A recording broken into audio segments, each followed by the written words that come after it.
Hello everyone, and welcome to my Bold and Beautiful for You channel. I hope everyone is having a wonderful day.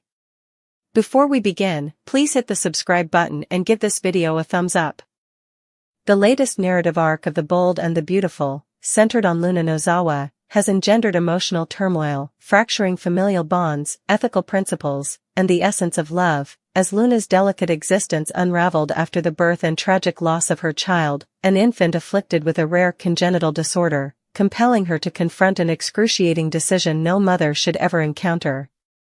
The scene commenced softly in the sterile white of a university hospital ward, where the incessant hum of machines accentuated the profound stillness on Luna's tear-streaked face as she grasped a small blanket to her chest. Poppy Nozawa, her mother, stood at the foot of the bed, her typical bohemian composure disrupted, speaking in disjointed fragments of shame and terror, while Dr. Lee Finnegan lingered near the monitor, her look an inscrutable mask caught between professional detachment and familial anguish. Days prior, prenatal tests disclosed that Luna's infant, conceived during a contentious relationship fraught with scandal and disapproval, was afflicted with a severe, inoperable congenital disorder impacting multiple organs, a rare and tragic condition that rendered the infant's chances of survival virtually non-existent. Finn, tormented by his dual identity as physician and relative, was the one to convey the diagnosis, his voice quavering as he endeavored to elucidate the scientific rationale behind the anguish, while Steffi Forrester remained silently behind him, her intricate emotions towards Luna transitioning from animosity to compassion in a singular, harrowing moment. As time progressed, the burden of that diagnosis shattered every connection it affected. Luna's once distinguishing youthful optimism dissipated under the weight of looming loss. The once vibrant young woman who had entered the Forrester realm brimming with aspirations of fashion, romance, and family now resembled a mere specter of her former self, seated immobile at the window of her hospital room, tracing unseen lines on the glass while attuned to the rhythmic hum of medical apparatus. The script's dialogue exhibited a disturbing subtlety, with Luna talking to her unborn child, vowing love beyond life itself, while Poppy struggled to contain her emotions, attributing blame to herself for introducing her daughter into a world that appeared to punish her relentlessly. "It is my fault," Poppy whispered in a hauntingly poignant moment, her voice faltering as she faced Lee. "I instilled in her a belief in love and miracles, and now she must endure this?" Lee, conflicted between her responsibilities as an aunt and a surgeon, provided no solace, only reality. At times, medicine cannot rectify what destiny has predetermined. That solitary line, frigid, empirical, and catastrophic, lingered in the atmosphere as if it were a decree from the cosmos itself. The ultimate decision was not solely medical, it encompassed moral, emotional, and spiritual dimensions. The infant's heart, albeit pulsating, was feeble. The lungs would remain underdeveloped. The kidneys failed prenatally. Luna confronted a distressing decision: to endure the pregnancy to completion, risking the loss of the infant in torment, or to proceed with a medically warranted abortion to alleviate the child's suffering before it commenced. The authors conveyed her pain in sequences that resonated throughout every family relationship in the series. In a poignant instant, Luna collapsed in Finn's embrace, exclaiming, "You are a physician, remedy it. Repair her. You are expected to rehabilitate individuals, Finn." The script focused on Finn's silence, his failure to articulate, the tremor of his shoulders indicative of shame and helplessness, evoking his own experiences as an adoptive and his intricate emotions regarding the sanctity of life. Steffi's arrival in that scene introduced a poignant human contrast. For the first time, she regarded Luna not as an adversary or danger but as a maternal figure, her own recollections of loss surfacing as she gently stated, "Sometimes love necessitates relinquishment before the suffering intensifies." The episode's emotional weight intensified when Sheila Carter, unexpectedly, became aware of the scenario. In an unexpected, redemptive turn, Sheila, previously vilified for her past transgressions, approached Luna with an unusual compassion. Her arrival in the hospital room elicited gasps. The notorious villain, poised at the doorway with a little plush bear, her voice quavering as she said, "No one should ever have to inter their child, Luna. Not even I." In a rare moment at the B&B, Sheila's humanity emerged from the monster she had become, prompting Luna, in a fit of uncontrollable sobbing, to collapse into her embrace, discovering compassion from the least expected source. Finn's response to the image, his biological mother consoling his wife's cousin during a moment of profound sorrow, was a quiet, cinematic triumph of emotional paradox. He did not prevent it. He was unable to. The camera focused on his face, eyes shimmering with tears, understanding that in suffering, all individuals become equal, including Sheila Carter. The narrative unfolded over multiple emotionally intense episodes, each crafted as an elegy for lost innocence. Poppy's narrative developed into one characterized by profound mother guilt, depictions of her kneeling in Luna's vacant nursery, meticulously folding the infant garments that would remain unworn, and pressing her face into them to smell a fragrance that existed solely in her imagination. Lee, in contrast, grew increasingly tormented, burdened by her failure to preserve another life within a family that had already suffered extensive tragedy. The medical realism was depicted with remarkable authenticity, prolonged, silent shots of ultrasound monitors, sterile corridors, hushed discussions, contrasted with Luna's internal monologues, wherein she envisioned alternate futures with her child, a daughter bearing her smile, laughter resonating through the Forrester Creations office, a life that would ultimately remain unrealized. The juxtaposition of dream and reality imparted a cinematic poignancy to the narrative, echoing B&B's most emblematic tragedies, such as Phoebe Forrester's demise or Steffi's motorcycle accident, yet it resonated more profoundly, as it concerned the obliteration of innocence before it had the opportunity to manifest. The day of the procedure was recorded with profound caution. Luna, pallid and quaking, reclined in her hospital bed while Finn delineated the procedures, his tone detached, while his eyes were swollen and anguished. "We undertake this action out of love for her," he gently conveyed, alluding to the infant, not as an act of surrender. Those remarks constituted the emotional thesis of the narrative. Sheila positioned herself outside the operating room, grasping a rosary and murmuring prayers amongst tears, while Steffi stood alongside Finn, her hand resting on his shoulder, not as a possessive spouse, but as a woman offering solace at a moment of collective sorrow. Upon Luna's emergence from anesthesia, the silence seemed oppressive. She quickly grasped her abdomen, acknowledging the void, and her howl, a sound more visceral than any conversation could convey, formed the emotional core of the entire experience. Poppy wept by her bedside, as Finn silently left the room, standing in the corridor and succumbing to emotion in Steffi's embrace as he murmured, "I just took a life to save another." In the subsequent days, the repercussions were significant. Luna isolated herself from others, descending into a state of despair.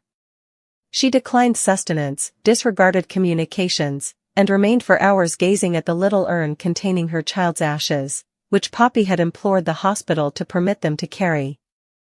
A poignant scene ensued, Luna at the beach where she once envisioned nurturing her child, waves lapping at her feet as she murmured vows to the wind. Simultaneously, the Forresters and Finnegans contended with their own emotional reactions.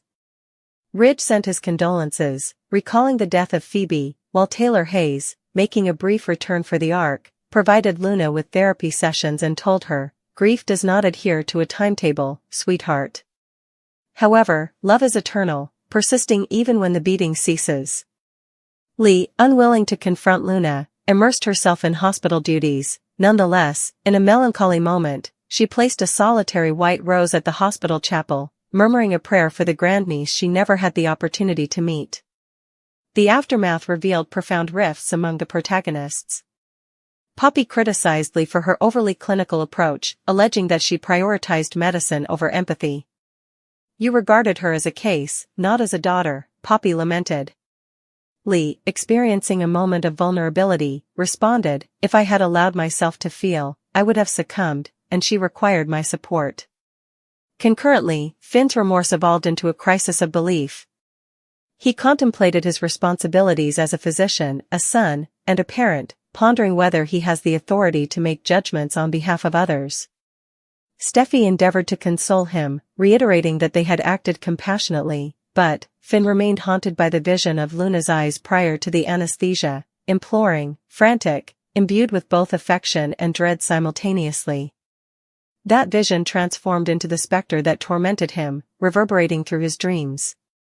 The script subtly foreshadowed that Luna's pain may persist, potentially leading her to greater fixation, guilt, or a pursuit of redemption through aiding other mothers in like situations, thereby establishing a future narrative of advocacy and rehabilitation. However, the most astonishing event occurred when Sheila re-emerged in the narrative. Deeply affected by Luna's demise, she started to perceive her own history from a new perspective, her transgressions, her fractured relationship with Finn, and her remorse for the lives she had ravaged. In a poignant monologue, she revealed to Deacon Sharp, "Observing that girl lose her baby shattered something within me. I believed I understood pain, yet that experience was genuine. That was unadulterated. Perhaps a fragment of my being remains capable of sensation." The authors employed this as a narrative device to examine Sheila's endeavor for authentic transformation, depicting her discreetly visiting the hospital chapel at night to leave small toys and flowers for Luna's infant, unnoticed by others. Upon Luna's ultimate discovery of the message inscribed with "For the little one who never got to smile," signed solely with a S, it rekindled one of the series' most unforeseen alliances.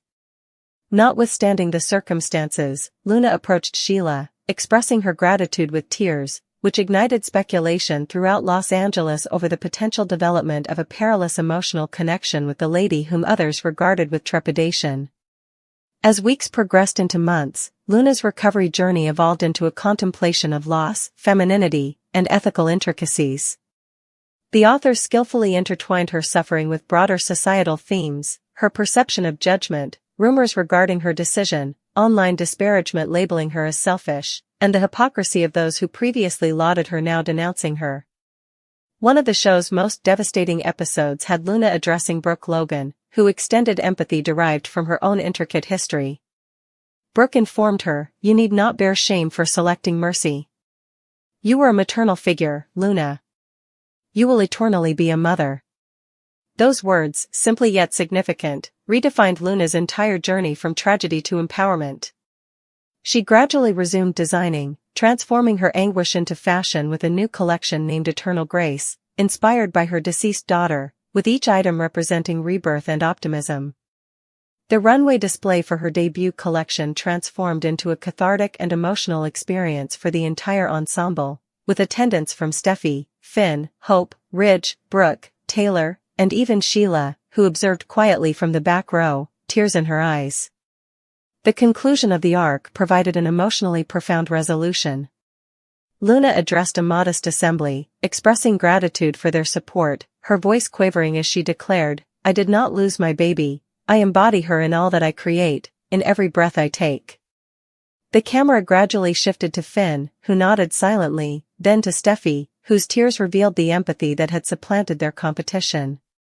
The program concluded with a serene beach scene, Luna kneeling in the sand, planting a solitary white flower at the water's edge, murmuring, "You will eternally be my forever." The ocean waves transported the petals, signifying both departure and continuity. The conclusion. Her husband's heart can be reclaimed and dread that Taylor's influence may be impossible to overcome. At the same time, Luna Nozawa, whose own arc of obsession, delusion, and dangerous impulsivity has kept the canvas charged with tension, remains in custody after a shocking sequence in which she demonstrated both her capacity for violence and her obsessive strategies, targeting two men at Deacon's restaurant, injuring one of Sheila's remaining toes as a symbolic strike, and shooting Liam Spencer at point-blank range, miraculously not fatally, yet proving definitively that her capacity for harm is far from mitigated, and while Luna's schemes, from elaborate disguises to intoxication-fueled manipulations, have so far failed to bend the course of Will Spencer's affections, leaving her frustrated and determined, Sheila watches with a complex mixture of pride, fear, and strategic calculation, knowing that her granddaughter's entanglements could ultimately reflect back upon herself and reshape the alliances within the extended Forrester and Finnegan family networks.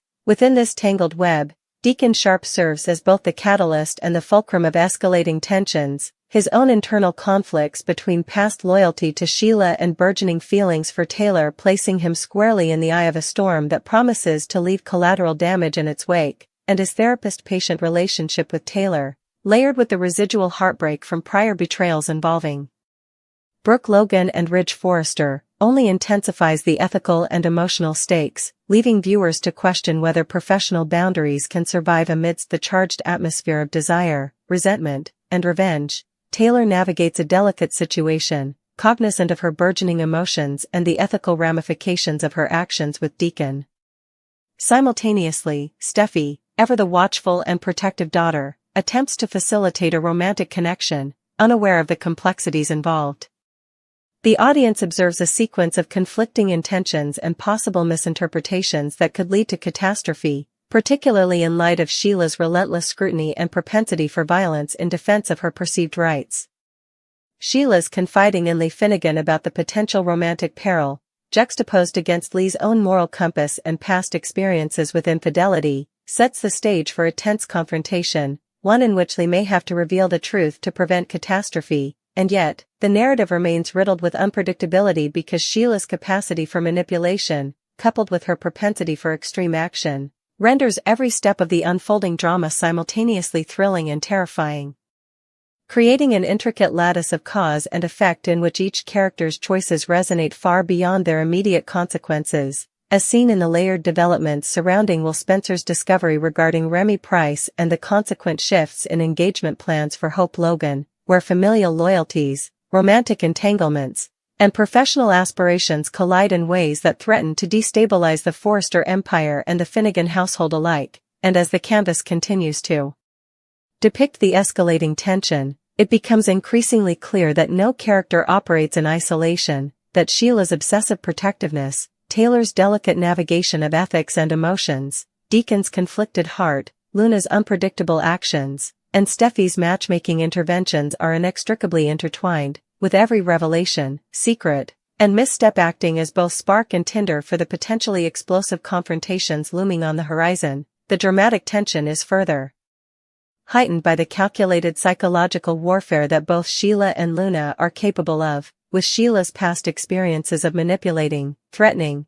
and ultimately harming those who cross her colliding with Luna's own inherited tendencies toward deflection, obsession, and strategic retaliation, forming a dynamic in which grandmother and granddaughter mirror, challenge, and amplify one another's destructive potential, while the moral and ethical boundaries of the remaining characters, particularly Taylor and Lee, are tested to their limits, as they attempt to mediate, advise, and prevent irreversible damage without alienating those they care about or igniting further conflict. Amidst these high-stakes personal battles, the interwoven romantic narratives, such as Deacon and Taylor's potentially combustible attraction, Will and Hope's shifting engagement dynamics, and Steffi's own entanglements in her relentless drive to influence outcomes for those she loves, add layers of tension, intrigue, and unpredictability, ensuring that every scene is charged with possibility, threat, and emotional resonance, with viewers acutely aware that any momentary lapse in judgment could trigger a cascade of consequences ranging from heartbreak to physical danger,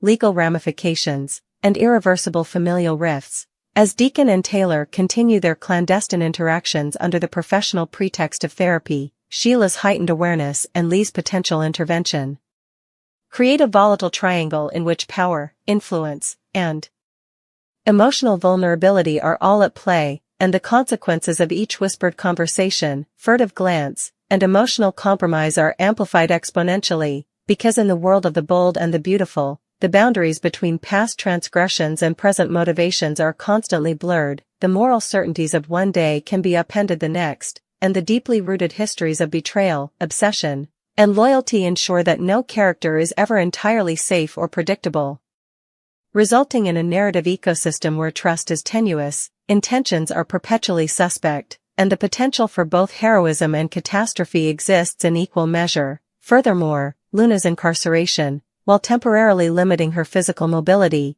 does not diminish the threat she poses emotionally or psychologically, particularly as Sheila continues to observe, calculate, and, in some ways, sympathize with her granddaughter's motivations, recognizing in Luna the same fierce, uncompromising streak that has defined much of Sheila's own storied past, and as the grandmother-granddaughter bond asserts itself, layered with shared tendencies toward obsession, strategic thinking, and moral deflection, the canvas is set for a collision of generational traits, impulses, and consequences that could reshape the moral and relational architecture of both the Nozawa and Forrester Finnegan's worlds, as Steffi continues to act as matchmaker, attempting to orchestrate companionship.